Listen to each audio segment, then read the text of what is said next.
चलिए कहाँ तक पढ़ लिए, शुरू करते हैं जो मेन कार्य है हम लोगों का।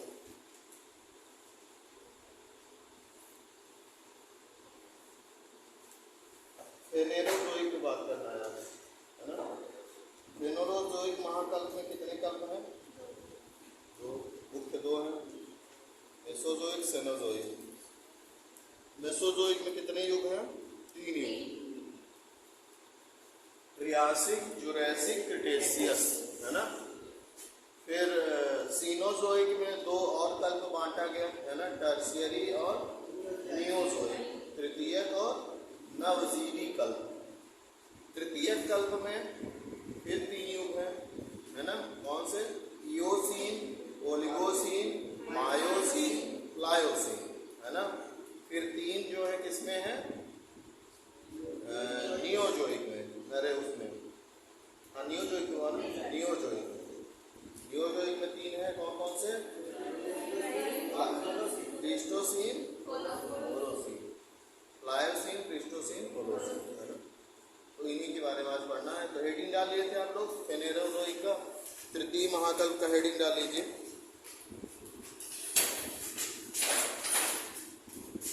फेनेरोजोइक महाकल्प। जो लोग कल नहीं आए थे उसकी वीडियो आज अपलोड हो जाएगी, कल वाला देख लीजिएगा, ठीक है। तो हम लोगों ने बात किया था कि जो क्राइप्टोजोइक महाकल्प जो पहला वाला था उसमें किसी भी प्रकार का जीवन नहीं है, अजैविक है वो। फिर उसके बाद क्राइटोज आया, है ना। उसमें क्या हुआ? अंत समय में, है ना, उसके उत्तरार्ध में आप कह सकते हैं कि जीवन की उत्पत्ति धीरे धीरे क्या हुई है? महासागरों में हुई है। लेकिन जीवों का पूर्ण विकास नहीं हुआ है ना। अभी मतलब शुरुआती जीवन हो रहा है। जैसे कोई बच्चा पैदा होता है तो धीरे धीरे 5-6 महीने का उसका विकास, फिर साल भर का, ऐसे विकास होता है ना। वैसे जीवन का विकास होता है। तो ऐसे ही जीवन का विकास हो रहा है। पहले बिना रीढ़ की हड्डी वाले जीव रहेंगे और केवल जल में रहने वाले रहेंगे। फिर धीरे धीरे वो स्थल में आएंगे, कुछ समय स्थल में रहेंगे, फिर दौड़ के जाएंगे पानी में, है ना। जैसे मछली को थोड़ा देर बाहर आती है फिर दौड़ के जाती है किसी तरह, अगर बाहर रहेगी तब तो वो मर जाती है। फिर क्या होगा कि वो धीरे धीरे ऐसे अपने शरीर को अनुकूलित करेंगे कि दोनों जगह में रह सकें। फिर धीरे धीरे ऐसा होगा कि ज़्यादा समय स्थल पे रहने लगेंगे तो फिर स्थलीय टाइप के हो जाएंगे और जलीय टाइप के हो जाएंगे, है ना। तो ये विकास होता है। तो इसमें पहले लिखिए फिर बात करते जाएंगे। फेनेरोजोइक हेडिंग डाल दिए है ना।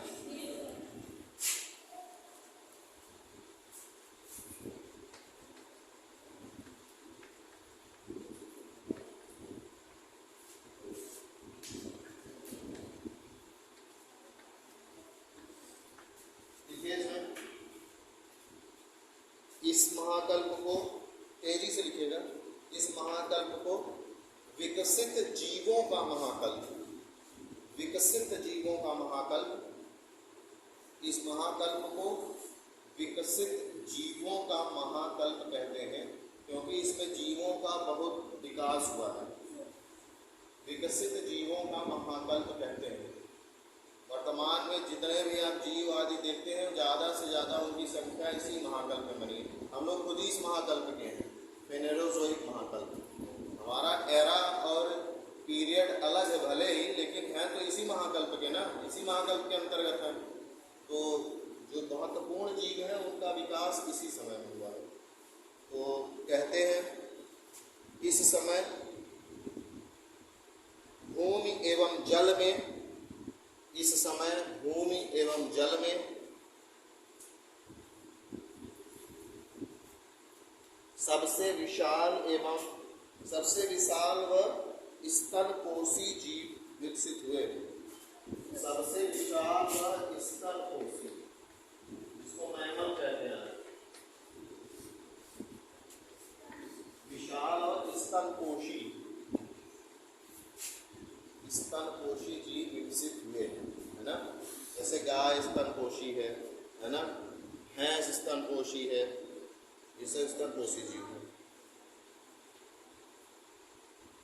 कोई भी जीव जो अंडे से नहीं उत्पन्न हो रहा है, ना। जैसे मुर्गी स्तनपोषी नहीं है तो वो अंडे देती है, लेकिन जो जीव पैदा होते हैं वो सब स्तनपोषी के मैमल्स के अंतर्गत ही आते हैं, है ना। तो विशाल स्तनपोषी जीव विकसित हुए। इसी महाकल्प के उत्तरार्ध में नूतन कल्प में, नूतन कल्प का मतलब नियोजोइक, नूतन कल्प में मानव का आविर्भाव हुआ। आविर्भाव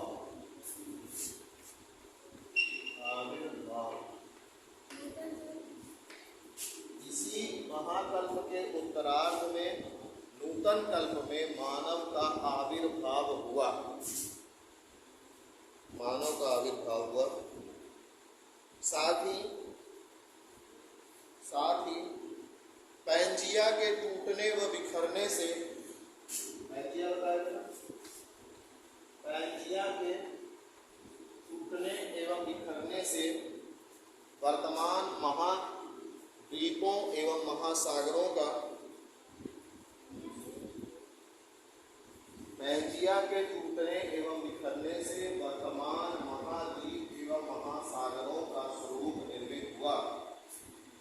पैंजिया के टूटने एवं बिखरने से वर्तमान महाद्वीप एवं महासागरों का स्वरूप निर्मित हुआ। मतलब जो आज आप महाद्वीप महासागर की स्थिति देख रहे हैं वो फेनेरोजोइक महाकल्प में ही हुआ है। महाकल्प में तो पूरा आ जाएगा ना, जितने कल्प हैं, युग हैं इसके अंतर्गत, सीनोजोइक, मेसोजोइक, सीनोजोइक दोनों कल्प आएंगे। तो इन कल्पों में जितनी घटनाएं हुई वो सब शामिल हो जाएंगी, ठीक है ना।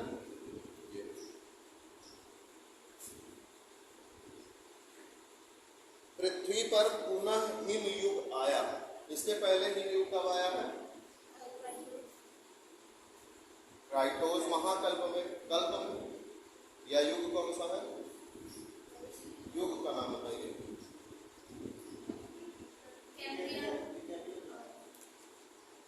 कोयला किसमें बन रहा था? कार्बोनिफेरस के अंतिम समय, उत्तरार्ध में, है ना। और पर्मियन तक था, 3 करोड़ वर्ष तक हिमयुग था, पहला हिमयुग। दूसरा हिमयुग अब आएगा, है ना। तो पृथ्वी पर पुनः हिमयुग आया।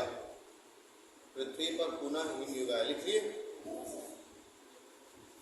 ठीक, अब लिखिए अगला हेडिंग डालिए इसी के अंतर्गत। अब कल्प पे बात करेंगे। तो कौन सा कल्प है हमारा?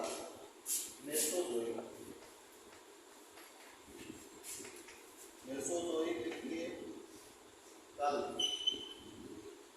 अब उसमें 3 बार से बात कीजिए। पहले ट्रियासिक, जुरासिक, क्रिटेशियस।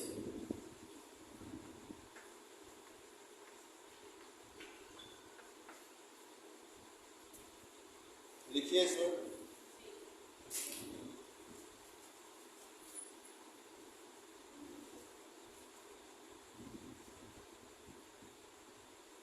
इसे मध्यजीवी कल्प भी कहते हैं। मेसो मतलब होता है मध्य वाला, इसे मध्यजीवी कल्प भी कहते हैं। इसे 3 युगों में बांटा गया है। इसे 3 युगों में बांटा गया है। अब 3 युगों का नाम लिखा रहे हो आप लोग, ऑलरेडी ऐसा बना लिए ना। यही 3 युग है, ट्रियासिक, जुरासिक और क्रिटेशियस। इसे 3 युगों में विभाजित किया गया है। यह कल्प 12 करोड़ वर्ष में, ये जो मेसोजोइक है ये 12 करोड़ वर्ष में विस्तृत माना जाता है। मतलब इसका समय जो पूरे कल्प का है, मेसोजोइक का 12 करोड़ साल का है। उसी 12 करोड़ वर्ष में ट्रियासिक भी है, जुरासिक भी है, क्रिटेशियस भी है, ठीक है ना। तो इसका जो समय है उतना 12 करोड़ वर्ष का विस्तृत माना जाता है मेसोजोइक का। लिखिए, अब पैराग्राफ चेंज करके लिखिए।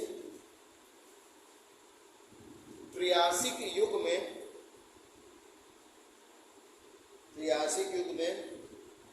छोटे बड़े सभी प्रकार के जीवों का, त्रियासिक युग में छोटे बड़े सभी प्रकार के जीवों का निरंतर विकास होता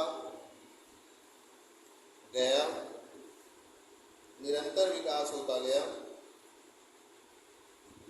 इस समय विशाल स्तनपोषी एवं दांतों वाली भीमकाय चिड़िया, दांतों वाली भीमकाय चिड़िया, स्कूल जाता है पढ़ने, दांतों वाली भीमकाय चिड़िया,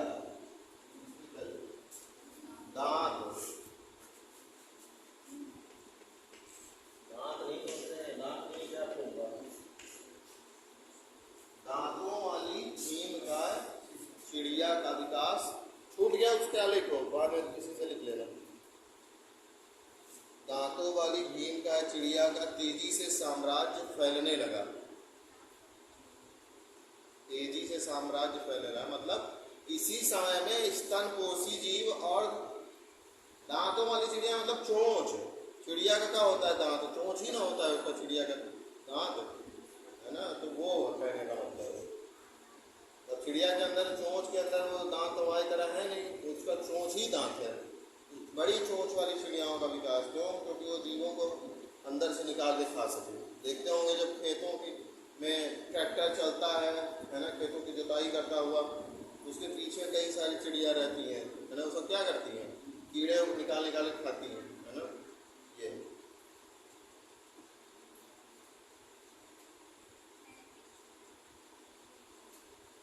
देखिए, इसमें पैराग्राफ चेंज करके लिखिए, जुरासिक एवं क्रिटेशियस युगों में, जुरासिक एवं क्रिटेशियस युगों में महाद्वीप वर्तमान स्थिति में, जुरासिक एवं क्रिटेशियस युगों में महाद्वीप वर्तमान स्थिति के निकट पहुंचने के साथ ही, वर्तमान स्थिति के निकट पहुंचने के साथ ही अल्पाइन युग की पर्वत निर्माणकारी घटना का प्रारंभ हुआ। अल्पाइन युग की पर्वत निर्माणकारी घटना का प्रारंभ होना शुरू हुआ।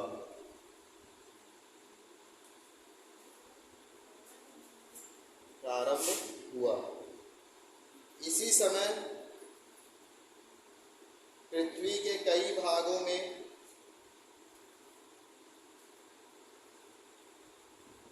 ज्वालामुखी क्रिया के कारण, ज्वालामुखी क्रिया के कारण लावा का प्रसार हुआ। लावा, ज्वालामुखी से, देखिए एक बात इसमें समझने वाली है, उसी चीज को लावा भी कहते हैं, उसी चीज को मैग्मा भी कहते हैं, बस उसका फर्क है कि वो किस जगह पे है। लावा और मैग्मा शब्द जो है एक ही चीज के लिए, लेकिन फर्क ये है कि जब पिघली हुई चट्टानें पृथ्वी के अंदर रहती हैं, पिघली हुई चट्टानें पृथ्वी के अंदर रहती हैं, तो उसको क्या कहते हैं, मैग्मा। जो वही पिघली हुई चट्टानें पृथ्वी की सतह को तोड़ करके बाहर आ जाती हैं, तो उसको क्या कहते हैं, लावा, है ना। जैसे मान लीजिए ये स्थलीय भाग है पृथ्वी का, इसके नीचे जो है पृथ्वी का स्थलीय भाग है ना, ये मान लीजिए भूपर्वती का सबसे ऊपरी भाग है जहाँ हम लोग रहते हैं। यहाँ एक परत है जो अर्ध मतलब तरल अवस्था में, इसके बारे में हम बात करेंगे अगले वीडियो में। तो यहाँ से क्या होता है, पिघला हुआ मैग्मा बाहर आता है, मतलब यहाँ से उठता है। जब तक ये यहाँ है पृथ्वी के नीचे, तो क्या कहलाएगा, मैग्मा। और जैसे ये तोड़ के बाहर आ जाएगा तो क्या कहलाएगा, लावा। ये ऐसे ज्वालामुखी निकलती है, ज्वालामुखी पर्वत का निर्माण होता है ना। तो कुछ ज्वालामुखी से पर्वत बनते हैं और कुछ ज्वालामुखी से क्या बनते हैं, पठार। कुछ ज्वालामुखी ऐसे विस्तार में जाएंगे, कुछ ज्वालामुखी ऐसे विस्तार करते हैं। तो लोग पढ़ेंगे, वो दो तरह के होते हैं, एक केंद्रीय होता है और एक दरारी होता है ना। तो हम लोग ज्वालामुखी जब पढ़ेंगे तो क्या लिखे इसका लावा का प्रसार हुआ।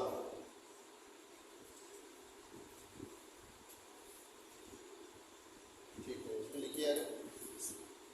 संभवतः संभवतः चंद्रमा भी पृथ्वी से, संभवतः चंद्रमा भी पृथ्वी से इन्हीं युगों में पृथक हुआ होगा। संभवतः चंद्रमा भी पृथ्वी से इन्हीं युगों में पृथक हुआ होगा। संभवतः है, एकदम क्लियरली नहीं पता है, ठीक है ना, अनुमान है, क्योंकि ऐसा माना जाता है कि जैसे हम लोग ब्रह्मांड की संरचना नहीं पढ़ रहे थे, उसमें देख रहे थे कि कोई और तारा आ रहा था, वो खींच ले रहा था, है ना, हमारा तारा किसी और तारे के कुछ पदार्थ को खींच ले रहा था, उससे वो फिर वो पदार्थ हमारे तारे के चारों घूमने लगा तो ग्रह बन जा रहे थे। ऐसे ही माना जाता है कि जो चंद्रमा है वो पृथ्वी से ही अलग हुआ है और वो पृथ्वी के चारों ओर ही घूमने लगा है, ऐसा मान्यता है। अभी एकदम चल रहा होगा रिसर्च, है ना, तो लेटेस्ट अभी पढ़ लेंगे हम लोग। फिर देखिए, धीरे धीरे प्राणी एवं वनस्पति जगत में, धीरे धीरे प्राणी एवं वनस्पति जगत में वनस्पति जगत में विविधता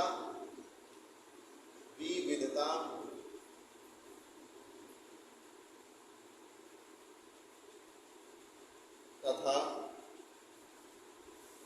बुद्धिमान प्राणियों के विकास के लिए पृष्ठभूमि बनने लगी। बुद्धिमान प्राणियों के विकास के लिए पृष्ठभूमि बनने लगी।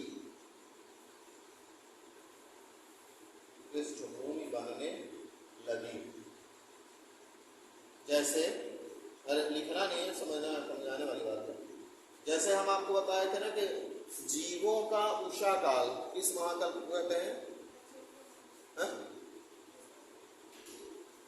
जीवन का उषा काल किसको?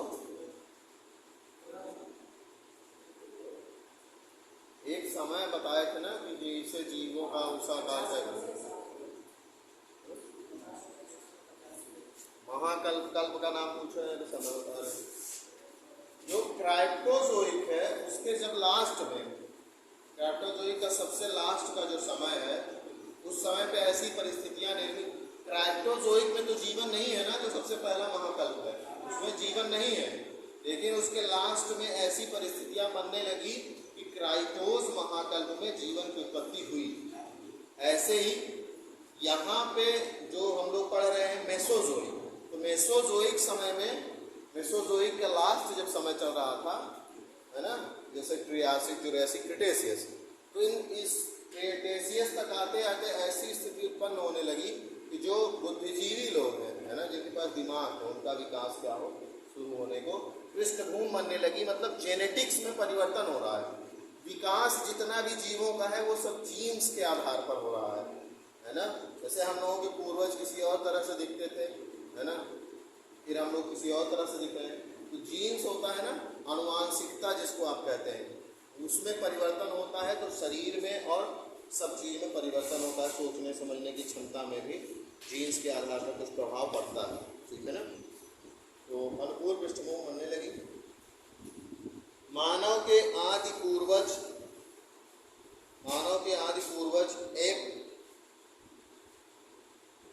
एप को रील्स बनाने वाला नहीं,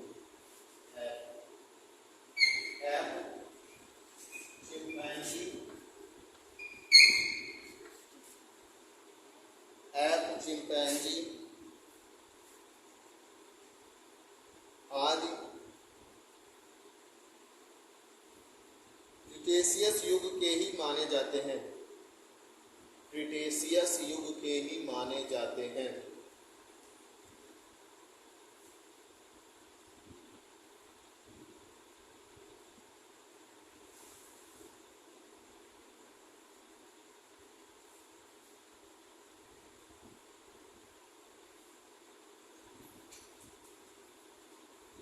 क्रिटेशियस युग में क्रिटेशियस युग में स्थलीय भागों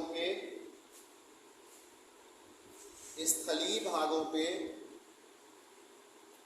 विशालकाय जीवों की संख्या कम होने लगी। क्रिटेशियस युग में विशालकाय जीवों की संख्या कम होने लगी, किंतु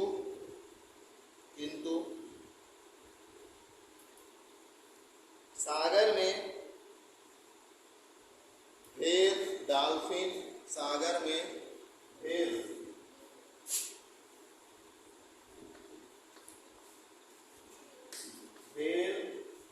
डॉल्फिन,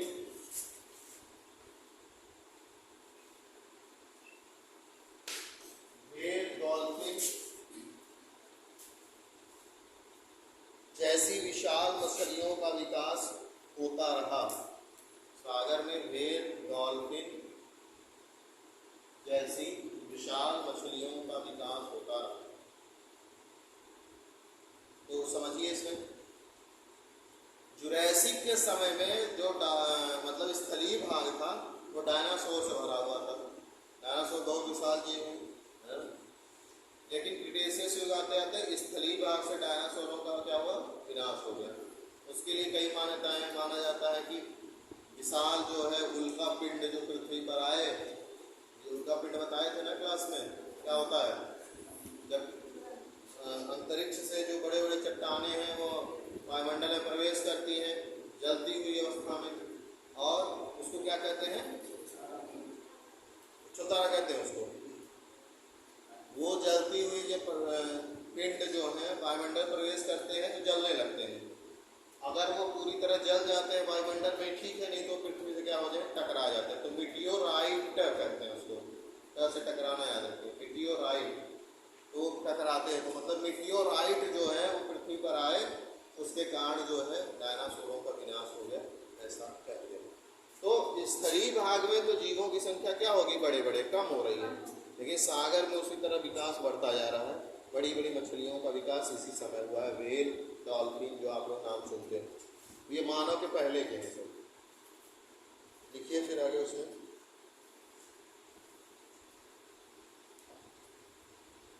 तो हो गया है। अगला हेडिंग डालिए, सीनोजोइक। सीनोजोइकल,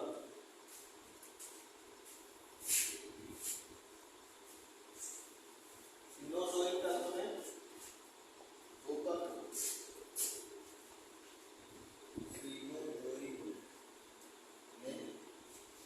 एक है तृतीयक टर्शियरी, एक होता है नवजीव, नियोजीव। तृतीयक में कौन कौन से हैं, इयोसीन, ओलिगोसीन, मायोसीन। यहाँ पे कौन कौन से हैं, प्लायोसीन, नहीं लिख रहे हैं, प्लायोसीन, प्लीस्टोसीन, होलोसीन।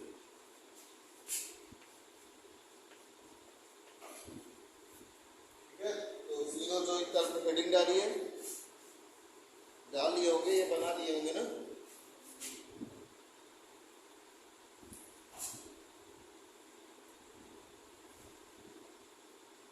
हो गया, लिखिए इसे, नीचे लिखिए, इसे नवजीव कल्प भी कहते हैं। नवजीव कल्प,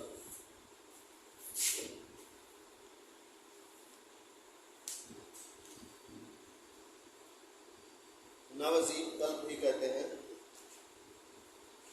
अगली हेडिंग डालिए उसमें, टर्शियरी, तृतीय,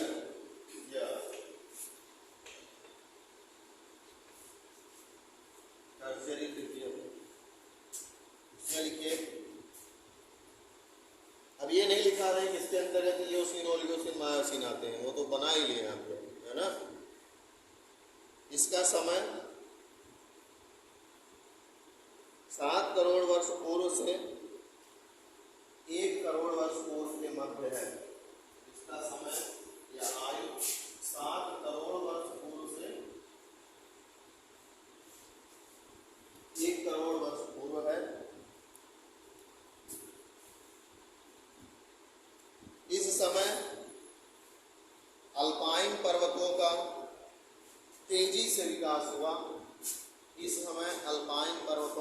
तेजी से विकास हुआ। अल्पाइन पर्वत मतलब जो आज आप नवीन वलित पर्वत देख रहे हैं, हिमालय, रॉकी, है ना, एंडीज, जो भी नवीन पर्वत है, ये सब की उत्पत्ति कब हुई? टर्शियरी काल में, तृतीय समय। तो इस समय नवीन अल्पाइन पर्वतों की उत्पत्ति होती रही। साथ ही ज्वालामुखी घटनाओं का अंतिम चरण भी पूरे हुआ। साथ ही ज्वालामुखी घटनाओं का अंतिम चरण भी पूर्ण हुआ। अंतिम चरण कहने का मतलब ये है कि ज्वालामुखी क्रिया धीरे धीरे अब क्या हुई, कम होती जा रही है पृथ्वी पर, पूर्ण हुआ।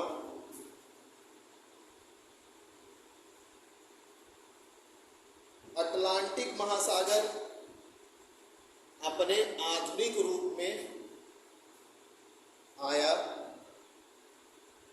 अटलांटिक महासागर अपने आधुनिक युग में आया क्योंकि अमेरिका महाद्वीप का पश्चिम की ओर स्थापन हो चुका था। अटलांटिक महासागर आधुनिक रूप में आया क्योंकि अमेरिका महाद्वीप का विस्थापन पश्चिम की ओर हो चुका था।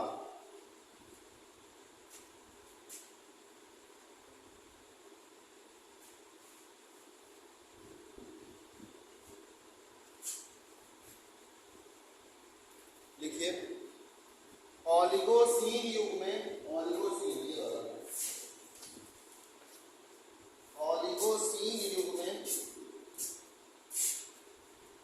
रंग बिरंगी चिड़िया, जो आज आप रंग बिरंगी चिड़िया, तितलियां देखते हैं, ओलिगोसीन युग में रंग बिरंगी चिड़िया, तितलियां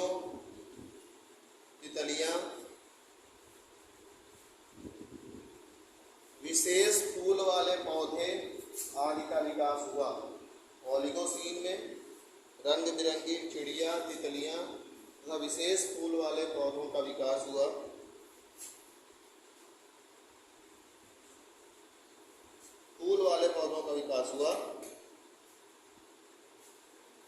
हाथी, अगला, हाथी, भालू आदि विशाल जीव इसी समय में उत्पन्न हुए।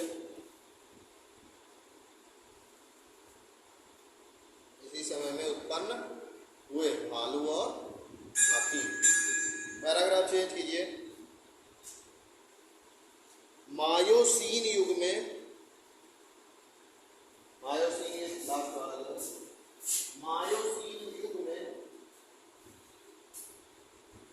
पर्वत निर्माणकारी घटना का पुनः विकास हुआ।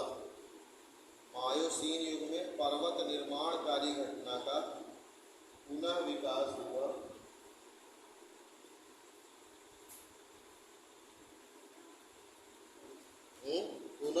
हुआ। हिमालय की नवीन श्रेणी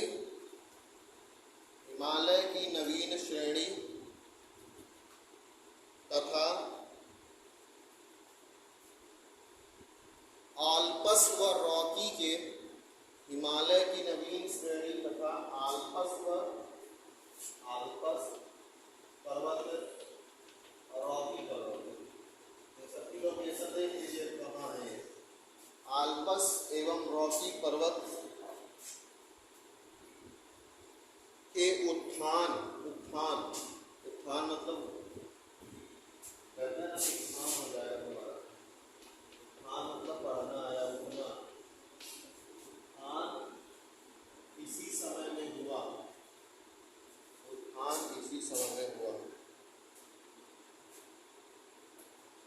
गंगा, सिंधु, मिसिसिपी नदियां, गंगा, सिंधु, मिसिसिपी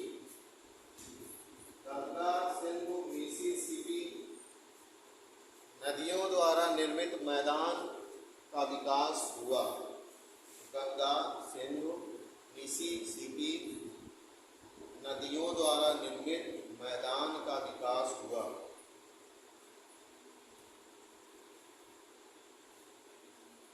ठीक है, तो इस तरह से आपका था सीन का शरीर खत्म हुआ